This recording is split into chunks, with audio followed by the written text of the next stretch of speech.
Welcome on AML study by Suhail. So I try to teach you AML CFT compliance controls and solutions. If you want to learn about how to like a strong in a sense of countermeasure your organization, you should tune my channel and you will learn how we can mitigate your risk, how can we more strong countermeasures regarding to AML CFT. So today our learning objectives is our corporate vehicle used to facilitate illicit finance. We will learn in detail how can corporate vehicles used in money laundering and how can the terrorist financer as well as money launderer use these corporate vehicles for their money laundering purposes. Then we will discuss public companies, private limited companies and different type of these companies. Then in the end we will discuss on bearer share in corporate formations. So first one is corporate vehicles. Corporate vehicle used to facilitate illicit finance. Various forms of corporate vehicles exist and are used to facilitate the movement of illicit finance. This corporates also use in say in a placement as well, because if you have like you get money in a legal resources, you can put in a corporate vehicle and you can disguise the origin of the fund as well. You can later on you show this is the profit and as well this money is earned from this corporate vehicle. So vehicle can be misused for money laundering. Yes, of course, there is a multiple ways how that one is used. Money launderer to misused the vehicles. Bribery and corruption activity as well used through corporate vehicles. Sheltering assets. Yes, they are also disguise actual the assets. Tax evasion, for tax evasion as well you can use the corporate vehicle and you will show the you just want to minimize your tax and you just with the help of corporate vehicles you can show your profit minimize, and in this sense you can minimize your income tax and you will show increase your expenses more than your profit. So this in this sense you also use these corporate vehicles. Vehicles such as corporations, partnerships and trust are all excellent method to maximize anonymity of ownership as well as its actual purpose.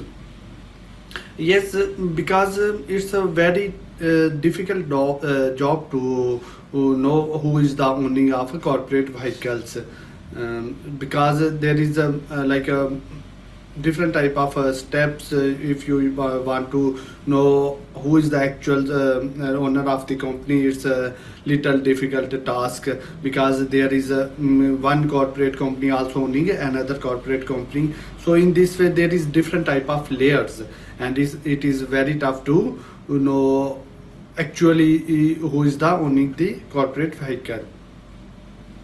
Here is one of the famous example of corporate vehicles. Here is Titan PTE Limited, which is exist in Singapore, and this company is owning Titanium PTE Limited. This company also belong to Singapore, and this company is owning 60% of Titan PTE Limited, and 10% Tom owning and Boob as well owning 30% of this company. So total 30 plus 40 plus 60 is a total 100% owning these three entity. Here is this is a legal entity and these both person is a natural persons. This is a you can say legal person.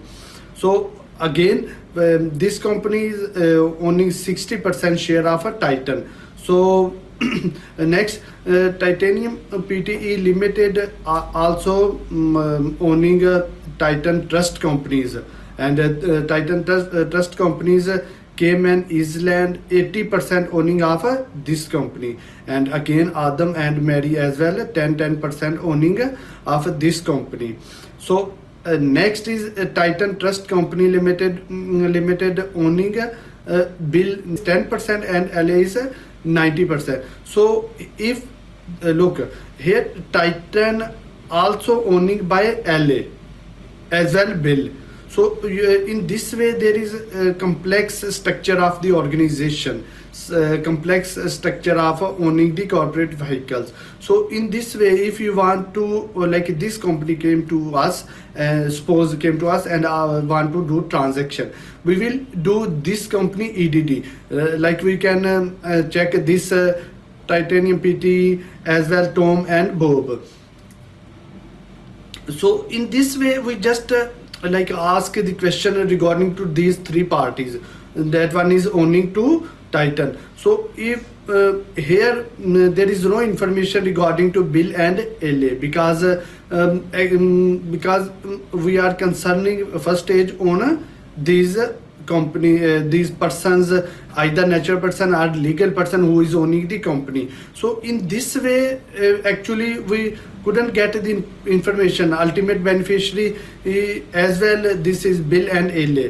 So this in this way you can disguise the ownership, you can hide the ownership, you can use different tactics to not if you want to show the who is the owning the company. So in this way they are disguise the ownership and this is a complex structure for money laundering. So there is also different type of companies, public companies and private limited companies. We will discuss one by one what is the public companies and what is the private limited companies.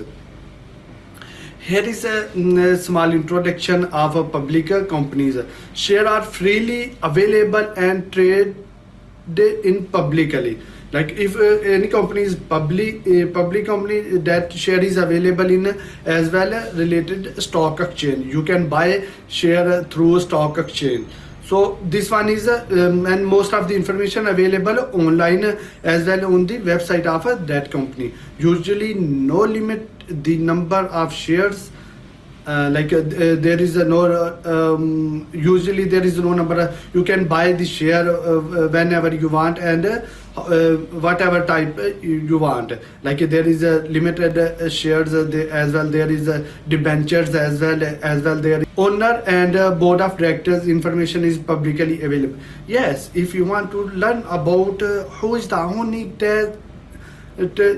company, who is the board of director of the public company, you can easily get the access, and you have this information you can say available in publicly. You can just go and you check the information. You can easily get the biodata of that person who is the owning these companies. So next way, companies are subject to significant regulation. Yes, if companies registered in UAE, they should be follow all UAE regulations, which is come from, you can say, international bodies, like international regulatory bodies. So if you want to run this type of company, you should be follow the significant regulations, whatever that one is against your personal interest, but you need to follow that rules and regulations if you want to continue that company. So this is the little brief of public companies. Now come to private limited companies. Private limited companies are not publicly traded. Yes, is not mandatory. It should be registered in a stock exchange. Either they may be provide a share or not. It depend. And there are also different type of private companies like limited liability companies, sole proprietorships, and then partnership companies. And there is also multiple type of private limited companies. Restrictive in the number of shares. Yes, they are not like a public companies, no limit number of shares, but here there should be limited number of shares.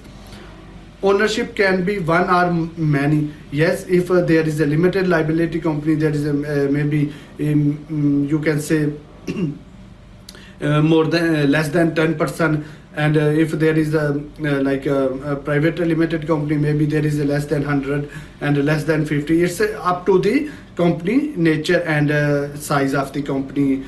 So this also type of a private limited company. Subject to minimal regulatory oversight. Yes, if you compare this private limited company to public limited companies, so here you can say minimum regulatory oversight. So this one also used for money laundering. Common corporate vehicle subject to misuse in the limited liability companies. The LLC is an attractive vehicle since LLC can be owned or managed anonymously. Virtually anyone can own or manage an LLC, including foreign person and other business entities. Yes, there is a one term is used, natural person and a legal person. Natural person is human, and legal person like a sole proprietor, sole ownership, and any LLC company who is owning the company. This type of company can easily managed by managed anonymously. If there is actually in a documents owning the company Mr. ABC, but ultimate beneficiary is Mr. Johnson. So Johnson is the actually ultimate beneficiary, but if you check the documents, there is a Mr. A, B and C is owning the company, as well foreign person also owning these type of entities. So this one also a big challenge for regulatory bodies.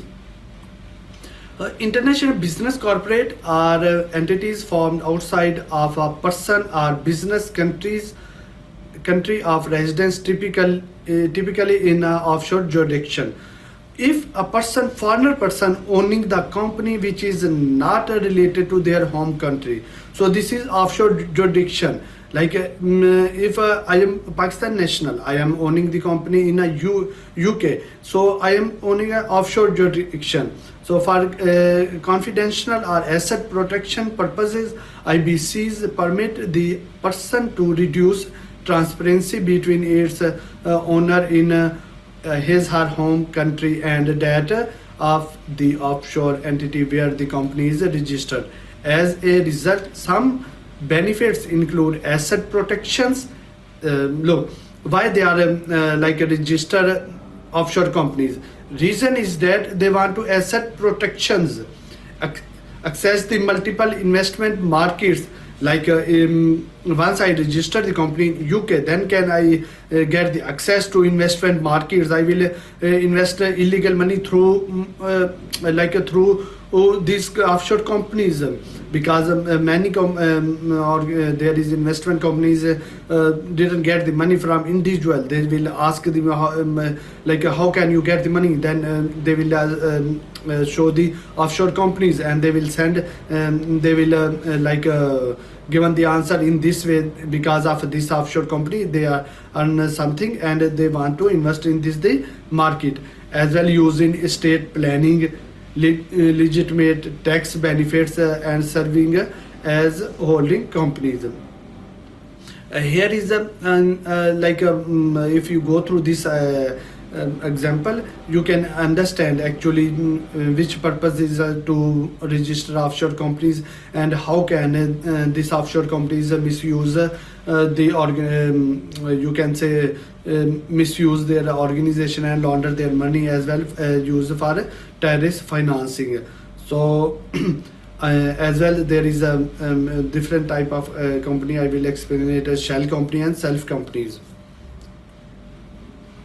So here is the one famous concept which is used in this companies. Bearer shares in corporation formations. Bearer share is a, you can say, negotiable instrument like bill of exchange, letter of credit, bearer shares, and different type of other negotiable instrument. This is also one is a negotiable instrument. Bearer share offer lots of opportunity to disguise their legitimate ownership. Yes, if I want to buy bearer share, I just send a one person with the money. He can buy the share with his name, and he can actually owning myself, but by another person. I can disguise the legitimate ownership. FATF in the 40 recommendations suggested that employee of a financial institution ask the question about the identity of beneficiary owner before issuing, accepting, or creating a bearer share and a trust. Here is one of the FATF given even you can say a strong recommendation. FATF said you should, once any person, like if I said a person, the a seller of the bearer share should ask the question, basic question, KYC question, then she should do the CID, CDD, EDD, if there is a required SDD as well. That like organization, if there is a required, need to do it. And before issuing, accepting, and creating a bearer share, yes, of course, this organization who is the issuing a bearer share need to collect these all documents and should be follow these process. Financial institutions should also keep register of this information and share it appropriate with the law enforcement agencies. Look, if a law enforcement going for investigation, if they want the information regarding to this bearer share, if you have you keep the registers and record, you can easily pull out that information and you can easily trace out the bearer share. And if you are not keeping the record, it's very difficult to get the audit trail. So you should keep record, keep register for these type of shares once you are going to sell. Here is also one famous example. Bearer check and unconditional orders, negotiable instruments. Yes, these are unconditional orders. At any cost, you need to if any person came to exchange, you need to follow her instructions. When rescinded to a financial institution, must be paid out to the holder of the instrument rather than to pay specified on the order itself. The financial institution is usually not obligated to verify the identity of the presented of a bearer check unless the transaction exceeds a particular threshold. Yes, this is also one of the major drawbacks you can say, because if suppose if transaction is exceeding the limit of 50,000 suppose USD, so then I will ask the further questions like below the 50,000 of bearer share, the financial institution own policies, no need to ask any further information, no need to ask the EDD questionnaires. So in this way they can misuse, they can break the transaction. If he want to buy 80,000, he will just went 2% in the financial institution, they will buy with 40 and 40 two transaction they can did, they will buy two bearer shares. So in this way they just do the transaction just below the threshold, and in this way they can misuse the these organization. So in this scenario you need to check closely monitored. You need to ask the question to the customers once she came for buy to bearer share. You need to ask some simple questions. If you found any red flag, any suspicious thing, you need to highlight and you need to inform to your regulatory bodies. So in this way you can get as well transparent data A non-bearer check may become a bearer instrument payable to the individual who present it when the original pay has endorsed it. Like if original pay just endorse to against any person, then this one is a non-bearer check become bearer instrument. So he just endorsed to pay this person like anyone. So this is one of example of bearer shares. So thank you very much. To the topic is closed. So hope I will come back with a new video. So guys, in like next videos I am going to explain there is a very interesting videos if you want to learn how to how can you like improve your compliance program in your organization, and what is the benefits, how can you like put more controls, and how you calculate your inherent risk, and there is mitigations, and I will explain like in future videos, and that one is very very helpful for your organization as well. It is helpful to like control your you control your anti-money launderings and terrorist financing, then you how you can like follow regulatory bodies policies, procedures, and you should be largely complete your organization, and how can your organization will be stay in low medium either low risk.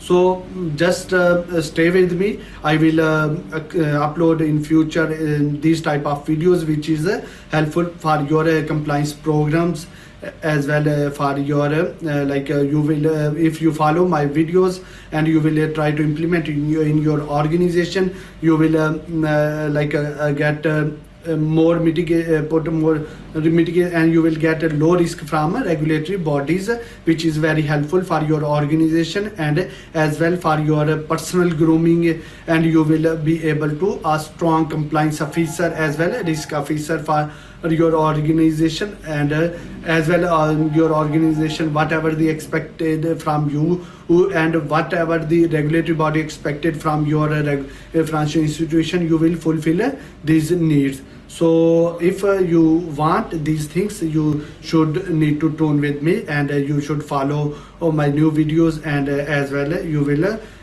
like keep in touch with this channel. Thank you very much for watching these videos.